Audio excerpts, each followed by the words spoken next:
Israel demolishes Hamas terror infrastructure in Gaza, strikes Hezbollah posts in Lebanon.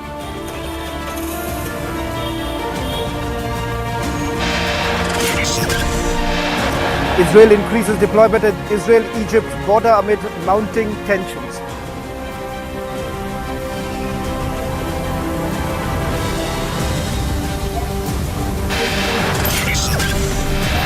Cash for queries scandal explodes. BJP parliamentarian writes to IT minister as he alleges Trinamool Congress MP took bribes.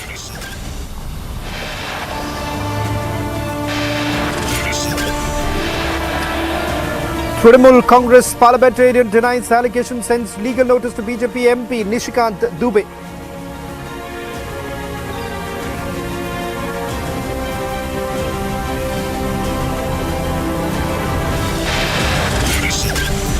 ED and CBI tell Supreme Court they are contemplating to make Aam Aadmi Party an accused in Liquorgate.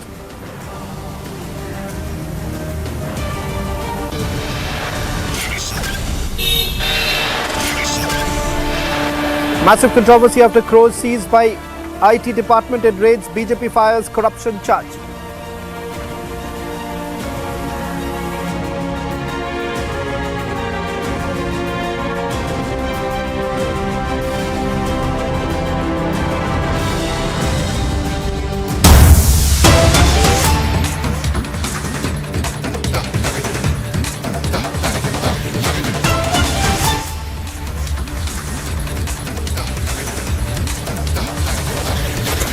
Hello and welcome, you watching This Is Exclusive with me, Shavin Sen. Ladies and gentlemen, staying with the rolling coverage on the Israel-Hamas war. In fact, it has its own repercussions across the globe. But remember, there are still those who are romanticizing with terror, those who are in support of Hamas. In fact, little distinction essentially being made between Hamas and the Palestinians. There is a growing chorus here also among the few opposition parliamentarians and political parties in India with regards to their support being extended to Palestine. In fact, there have been parliamentarians who have met the envoy, Palestinian envoy, in the national capital earlier in the day, where they've essentially spoken about the fact that there should be peace between Israel and Palestine. But what is it that some who are on the ground, in fact in Bengaluru where these protests are taking place, we'll get you those live images now coming in support of Palestine.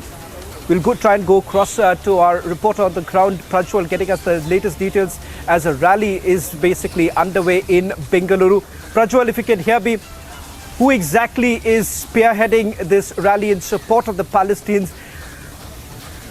As far as few are concerned, there is no distinction that they make between the Hamas and Palestine. India has made the position very clear that peace should prevail, peace should be given an opportunity as far as Israel and Palestine relations are concerned. On the other hand, Israel has made it very clear that this fight, this war is not against Palestine, this war is against terrorist group Hamas. Can that distinction be seen?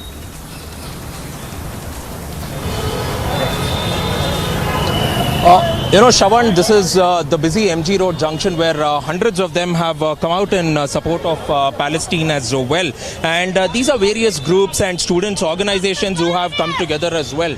But at this point of time, we also get to understand that there was no sort of prior permission which was obtained by them as well. And this is the entire group who have come out in huge numbers and are standing in solidarity with Palestine as well. And you can look at it that this is the busy MG Road junction. They're going on a candlelight and a protest march out there as well, hundreds of them. But what is very shocking over here is that no sort of political rallies, protest rallies are permitted in Bengaluru, and by the orders and the instructions of the High Court of Karnataka, they will have to make sure that they will have to only protest in Freedom Park. But over here we are seeing hundreds and hundreds of them coming in here, and we have also gone ahead and clarified with the police stating that there has been no sort of permission which has been given to them to come out in these large numbers as well. The cops are still trying to go ahead and understand as to who these groups are and how many people they are in. But you can look at the sort of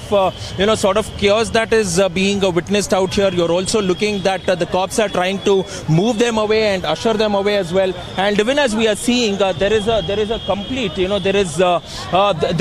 a complete chaos out there on the streets as well as they watch in, because it's led to a total complete traffic jam out there as well, because they all state that they stand in solidarity with Palestine, but there has been no sort of there has been no sort of condemnation that is coming against the Hamas, the terrorists who are going ahead and carrying out these atrocities, acts of terror against innocent children, against innocent women as well. So this is definitely quite a failure on the part of the law and order if they have gone ahead and given this permission, because it needs to remain same, because the protest rally could have gone ahead and it could have been conducted in the Freedom Park where the Karnataka High Court has given permission, but no, it was done immediately over here, and the police are still, even at this point of time, they're struggling to go ahead and contain. And we will just stay on these visuals. We'll just go ahead and stay on these visuals. I will also try to speak to a few of them as well, Shravan, because we have been getting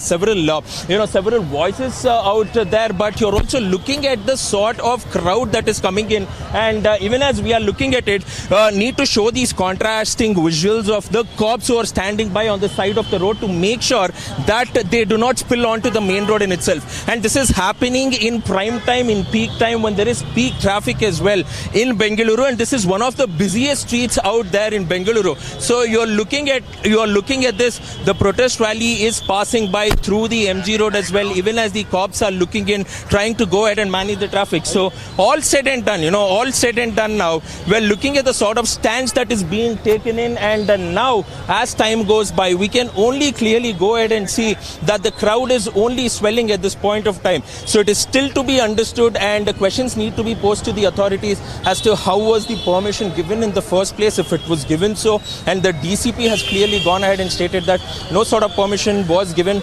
but it still goes on. This protest rally is still going on, and they are still marching to the center of the city.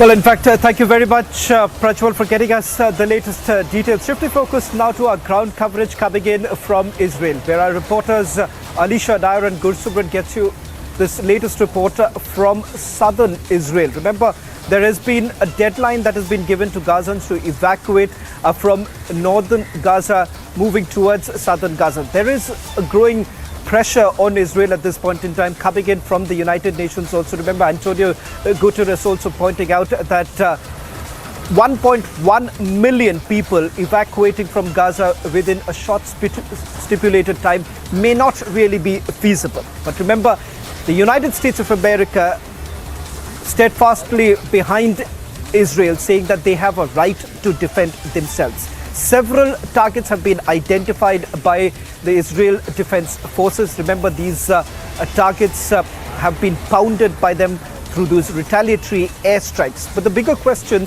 that essentially emerges as to when exactly would the ground offensive really begin. No one really indicating that there is a change of plan as far as the troop mobilization is concerned. Over 3 lakh troops have already been mobilized towards the southern side. In fact, this report that has been filed by my colleague Alisha Nair and Gursumran gives you a sense of the kind of mobilization that has taken place across the militarized zone closer to the Gaza border. Take a look at this report, and then in a short while from now, we'll have the first spokesperson of Israel Prime Minister's office joining us on this broadcast. But before that, let's just put out this breaking news now coming in with regards to that big scandal that has erupted with regards to Trinamool Congress parliamentarian Mahua Moitra. We'll try and break this information that has just come in.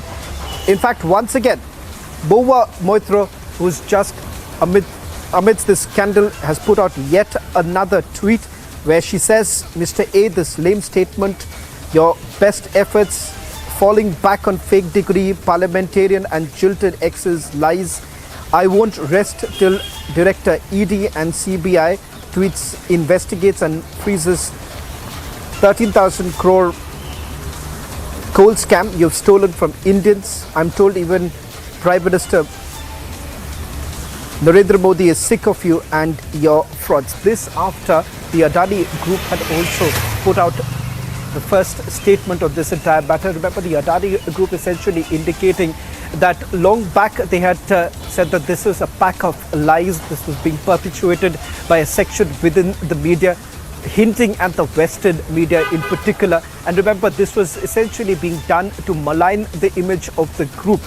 Question essentially emerging at this point in time with BJP parliamentarian Nishikant Dubey hitting out at a Trinamool Congress parliamentarian on the basis of a lawyer who's made this stunning claim that parliamentarian Mahua Moitra was defending a leading businessman and in fact asking questions on the behalf of this conglomerate inside the parliament. Remember, so far, parliamentarian Mahua Moitra has not spoken about or not distanced herself as far as those questions are concerned. In fact, talking about some technical aspects of this entire matter, but not really distancing herself from the questions that she has purportedly asked inside the parliament, defending another business conglomerate who also happens to be a rival of the Adani Group.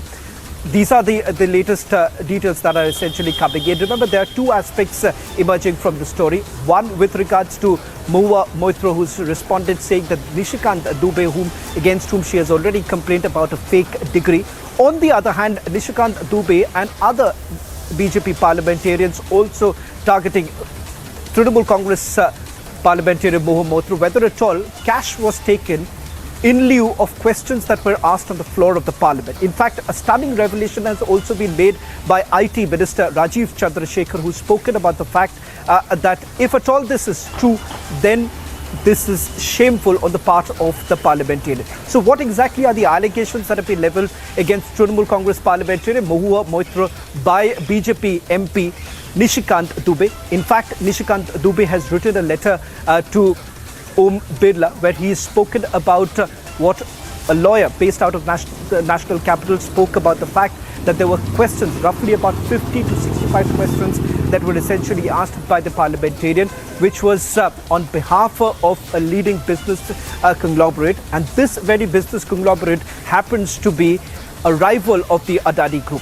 Adani Group in its statement has also pointed out, saying that this is something that they had already spoken about even before the report that was published by short seller Hindenburg, saying that these are all attempts that were basically being made to scuttle the prospects of the Adani Group. And more importantly, what essentially happened was this was done with a malified intention. In fact, they say Adani Group also maintains that in terms of the investigation that has been carried out so far, there is nothing to point out the fact that there was short selling that has actually taken place, and whether at all there has been any criminal act that has been perpetuated by the group.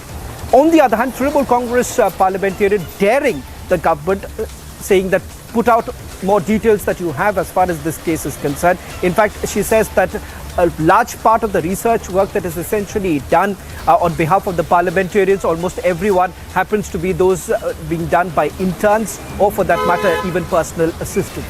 Joining us on this broadcast is our senior executive editor, Abhishek Kapoor. Abhishek, yet another attempt that has been made by Trinamool Congress parliamentarian Mahua, who now says that she's waiting for the CBI and the enforcement director to look into the allegations that have been made by a Western media outlet against the Adani Group.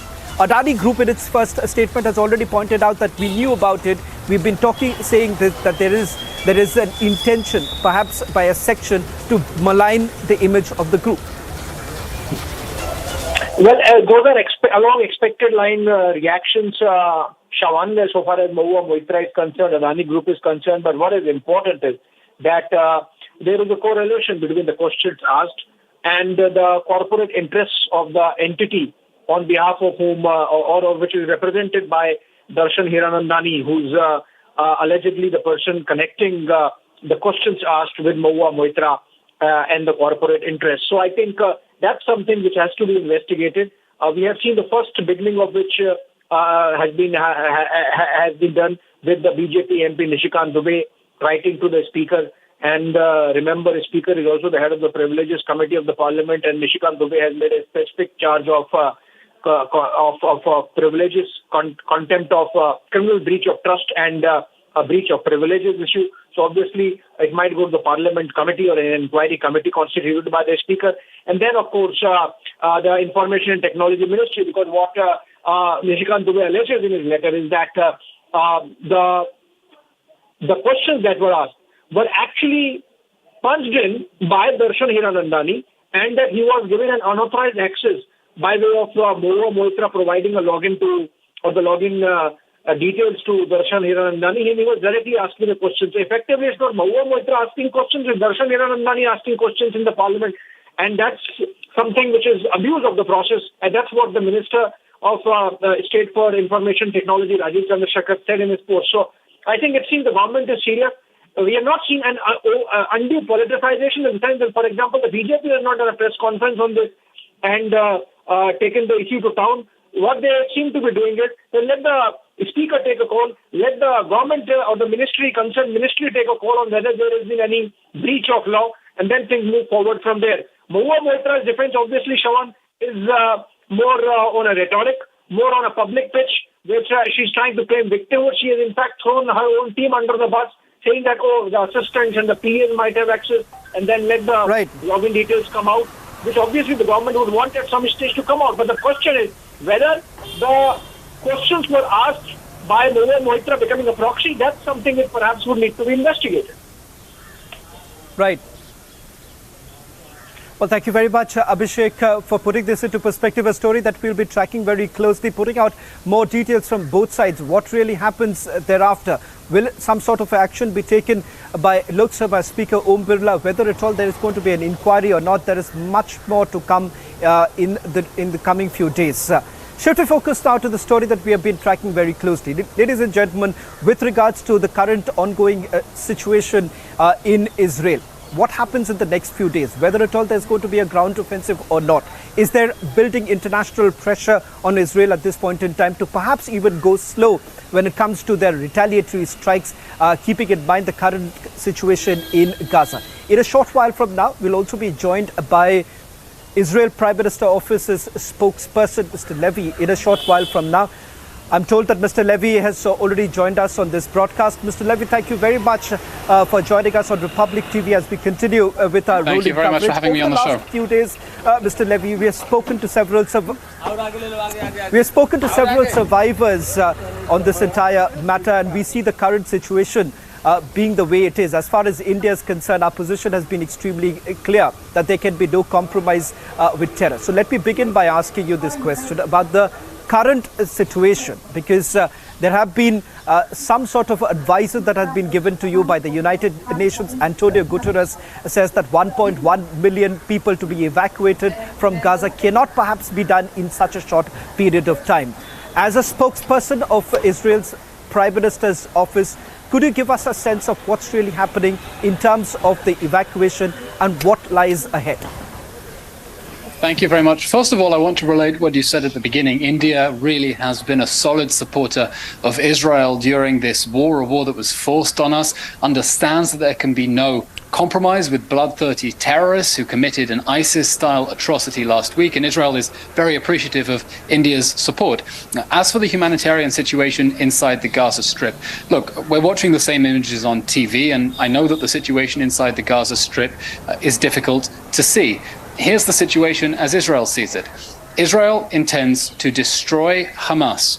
Israel intends to destroy the terrorist organization that perpetrated the ISIS-style atrocities of the 7th of October.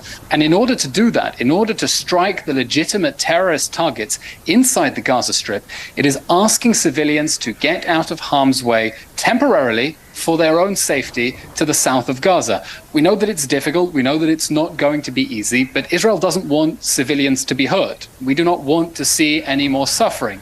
And that is why Israel is saying that the people of Gaza who are, by the way, themselves victims of Hamas, because Hamas has embedded its terrorist infrastructure under their schools, under their homes, under their hospitals. The civilians of Gaza need to temporarily evacuate to the south of Gaza so that Israel can attack Hamas targets inside the northern Gaza Strip. Mr. Levy, I also want to understand from you in terms of the challenges that you essentially face. Let's be very clear, you've given enough indications that this time it's going to be very different. The war has been going on for a very, very long time, but this war is very different. So one cannot perhaps rule out the possibility of a ground offensive to take place, keeping in mind the mobilization of troops that have taken place. Give us a sense of the criticality at this point in time. That's very important for viewers to understand, because I'm sure your viewers have watched the multiple rounds of fighting between Israel and Hamas inside the Gaza Strip. And it's important to remember something about this particular round.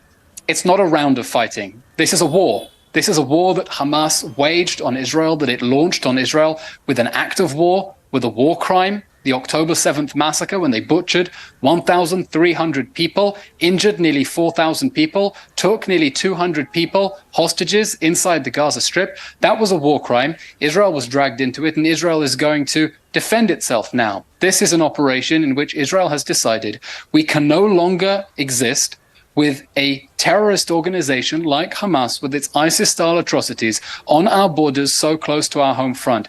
At the end of this war, we will create a new reality inside the Gaza Strip in which the terrorist organization that perpetrated the October 7th massacre, the worst terror attack in world history after 9/11, will no longer have an ability to harm Israeli civilians.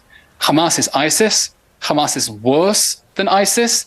And Israel intends to destroy Hamas just as the world destroyed ISIS, and the whole world enjoys so much more security for the way that the whole international community came together in order to destroy the terrorist death machine of ISIS in Syria and Iraq. And Israel is going to do exactly the same with Hamas, because we deserve exactly the same security that the rest of the world has from having defeated the awful, awful atrocities of the Islamic State ISIS group.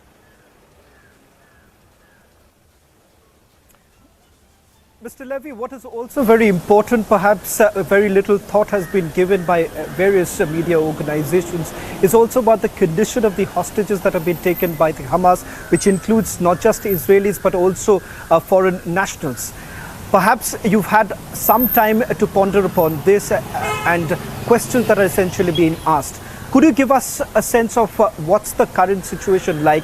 How exactly is the government going to take this forward? Because that is going to be another major concern. If at all you go ahead with a ground offensive, what really happens to those very hostages who are still inside Gaza?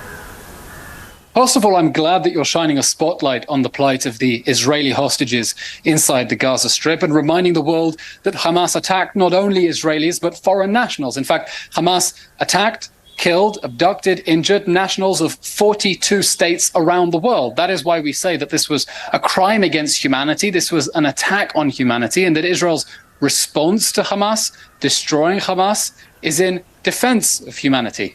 And let me be clear, the hostages that Hamas has taken inside the Gaza Strip, many of them civilians, children, some babies as young as a few months old, some elderly over the age of 80, without their medication. We do not know what fate has happened to them, in what ways Hamas is abusing them, how it's torturing them. And we demand the immediate and unconditional return of our hostages. These 199 Israeli hostages inside the Gaza Strip are our children, our brothers, our sisters, our parents, our grandparents, brutally abducted from their beds by death squads who murdered everyone in sight and took them back into the Gaza Strip as human booty. We demand their immediate return, and Israel will do whatever it can to make sure that our people return as soon as possible to the loving embrace of their families. Mr. Levy, as I understand, there is no question of having any negotiation with a terrorist group like the Hamas. But will there be any back-channel talks or at least some pressure to be built on the Hamas through the Palestinian Authority Is Israel open to talks with Palestine at this point in time, hoping there would be a safe return of those hostages? I'm asking you this question because there would be many family members who are equally worried today. If at all Israel goes ahead with a ground offensive, what really happens to the future of those hostages? So hence I'm asking you, is Israel open to talks with the Palestinian Authority?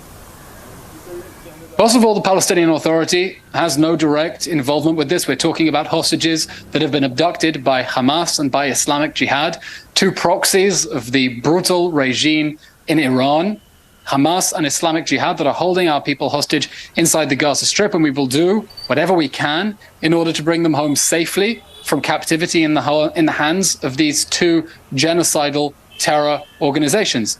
And our expectations from the world, not only in making this demand that Hamas return our captives, is also that it treat Hamas like ISIS. And just as no country in the world would have diplomatic relations with ISIS, we expect no country in the world to have diplomatic relations with Hamas, no country in the world to give it shelter, to give it safe harbor.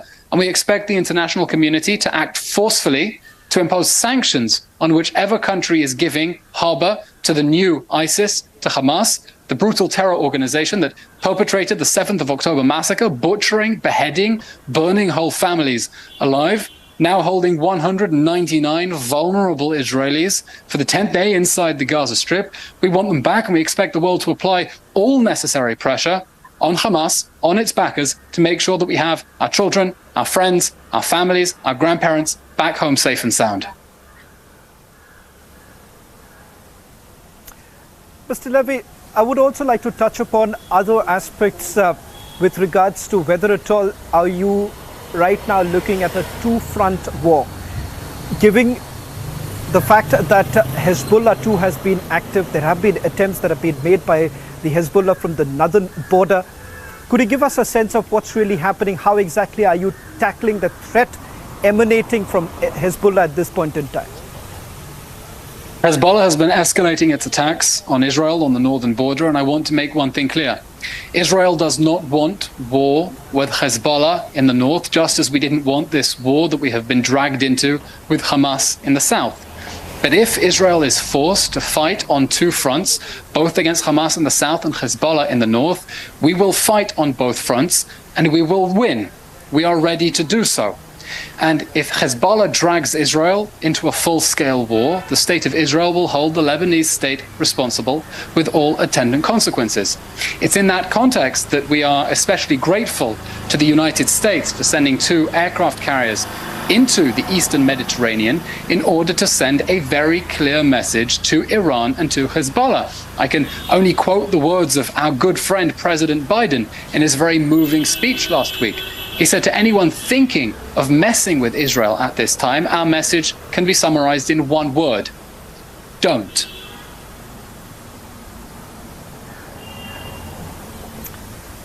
Mr. Levy, talking about some of the images that have come in from various kibbutz down south, it is horrifying to say the least. We here at Republic TV stand steadfastly with the authorities in Israel at this point in time with the action that you're taking. But I want to ask you this question because here in India, Israel was largely viewed with much fame because of the intelligence gathering, because of the way you've dealt with terrorism all this while. It comes across as a surprise to many of us here in India. How exactly could that have been possible? Some reports essentially been suggesting that military leaks have actually taken place from the Israeli side. You must have had some time to look into this entire matter, investigate as to what really went wrong on Saturday at 6:30 in the morning when you've had hundreds of Hamas terrorists entering the Israeli territory. What is it that you've learned from your preliminary investigation right now? How did Hamas manage to do what they did by entering the Israeli territory? First of all, you're right to draw attention to the atrocities that were perpetrated inside the kibbutzim and at the Nova Music Festival, atrocities that truly have reminded many Israelis of the worst excesses of the Holocaust and Nazi war crimes and crimes against humanity. We have reports of Hamas using thermobaric weapons in order to incinerate whole families in their homes, of people beheaded, of rape, of people hiding in bomb shelters and having grenades thrown inside to blow them limb from limb. And with each report, our collective stomach turns and we feel sick to the core at the atrocities that Hamas inflicted against our people. And Israel will, in the due course of time, learn its full lessons about what went wrong. One thing already seems to be clear. Hamas was intent over very many years to convince Israel that since for 16 years it's been responsible for the people of the Gaza Strip, it has been governing the Gaza Strip since it violently took over, that it was interested in improving the humanitarian situation in the Gaza Strip, in sending more residents of Gaza to work inside Israel. And that convinced Israel that Hamas was not looking for an immediate war.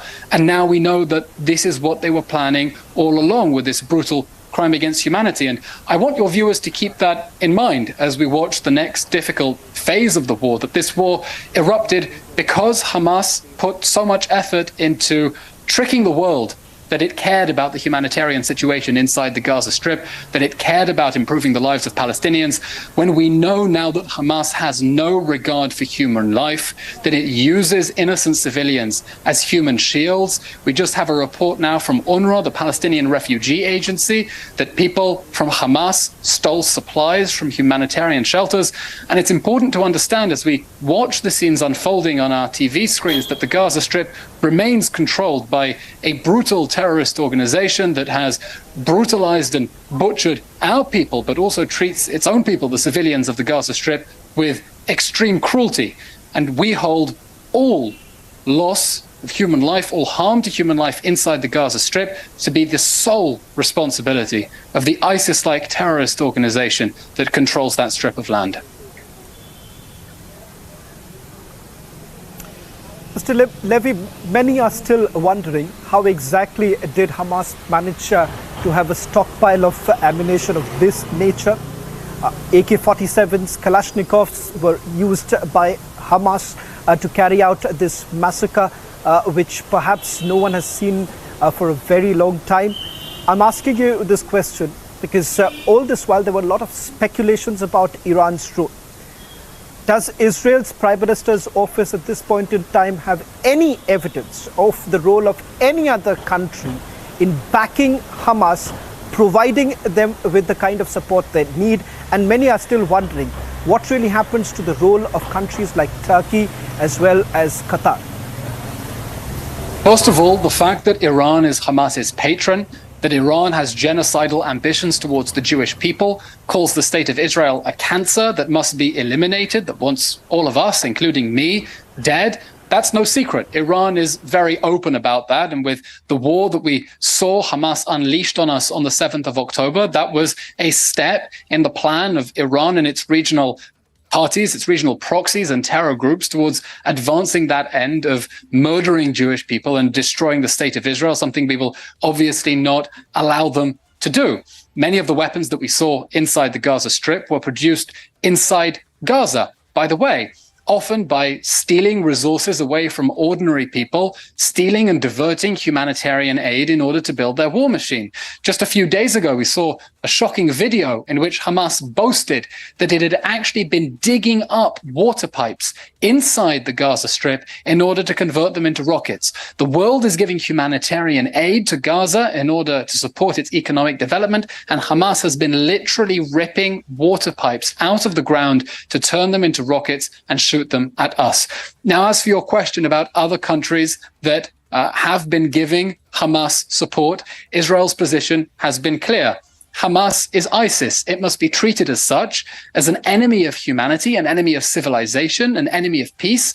No country may have diplomatic relations with it. No country may give it safe shelter or harbor. And we expect the world to impose sanctions on any country giving harbor to the masterminds of the brutal terrorists who conducted the ISIS-style atrocities of the 7th of October, which have left over 1,300 of our people dead, nearly 4,000 injured, and 200 people hostages inside the Gaza Strip right now.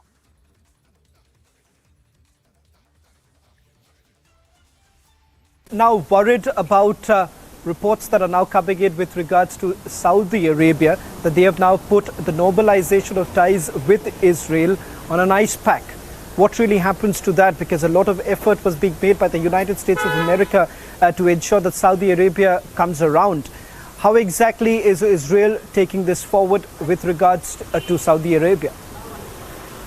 As I mentioned, Hamas committed a crime against humanity, and it committed a crime against India as well. We all remember the very exciting headlines just a few months ago at the G20 with the dramatic announcement of the plan to connect India through Saudi Arabia to Israel and onto Europe with a transportation corridor in order to help India export its goods, connect better into the global economy, support its development.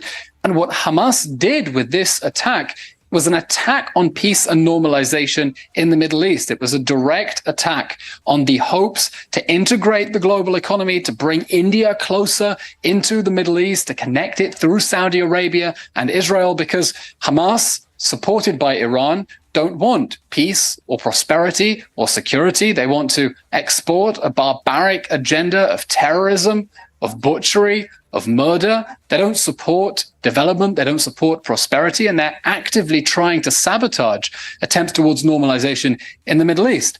And we hope that after victory, after we destroy Hamas, after we make sure that it can never again perpetrate these sorts of atrocities again, we will create the conditions in the Middle East to move towards greater regional peace, greater regional normalization, having eliminated one of the most evil terrorist organizations, perhaps the most evil terrorist organization in the region. And that will be a benefit not only for Israel, not only for the region, but for the wider world, including all of you, dear viewers in India.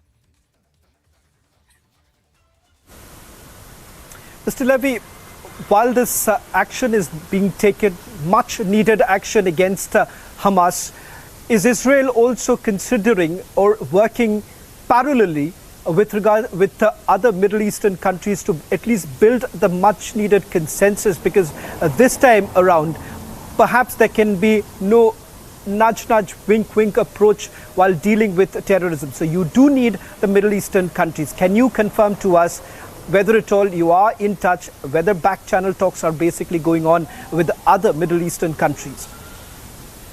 Israel enjoys extensive diplomatic relations with very many Middle Eastern countries, not only Egypt and Jordan, with which we've had peaceful relations for decades, but also thanks to the Abraham Accords more recently with the United Arab Emirates, with Bahrain, with Morocco, and of course, contacts with all sorts of forces around the Middle East. Obviously, I can't get into the details of back-channel conversations. They are, by their nature, conversations that we don't talk about on television.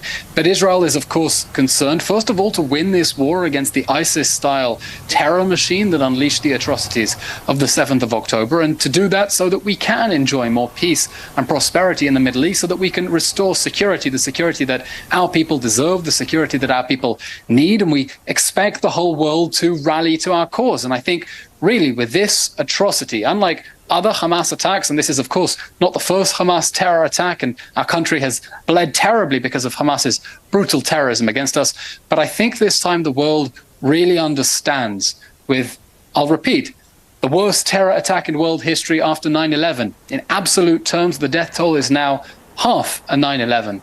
The world understands that Hamas can exist no longer, and that is why Israel has a right and it has a duty to ensure that this terrorist machine inside the Gaza Strip is destroyed.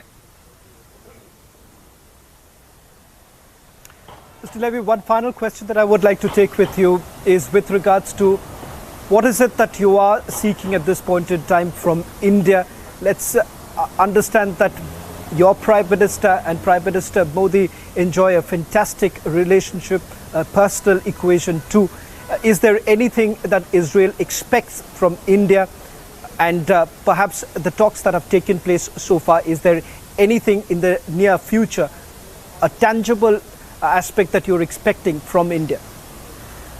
First of all, Israel greatly appreciates the outpouring of support that we have seen from India. India is a country that has a very special place in many Israelis' hearts because it's almost a rite of passage for many Israelis after their military service to go backpacking around India and exploring its extraordinary, diverse civilization. It's a country that we love very much, and so it's very heartwarming that in times of crisis, in times of war, we have such outpouring from people inside India reaching out to check we're okay, expressing support from Israel.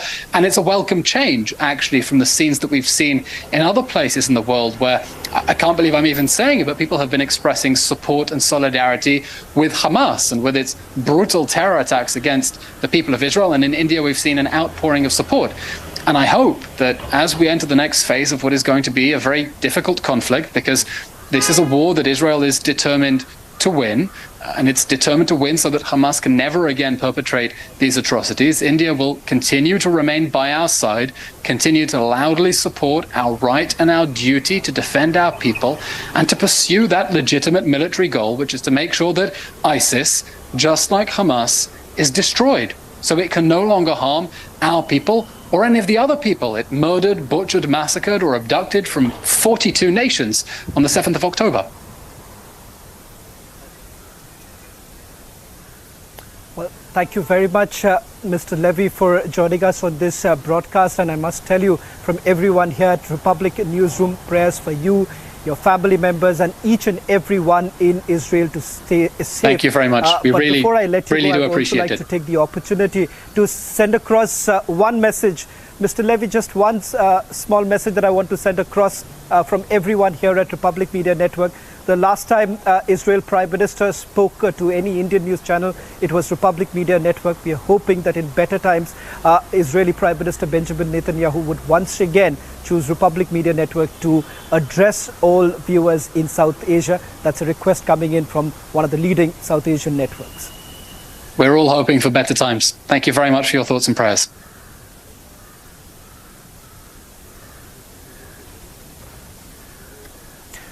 That was Israel Prime Minister Office's spokesperson talking about various aspects of what they're calling the second phase of the war. That's all that we could pack in this edition of This Is Exclusive. On the other side, news and updates continue.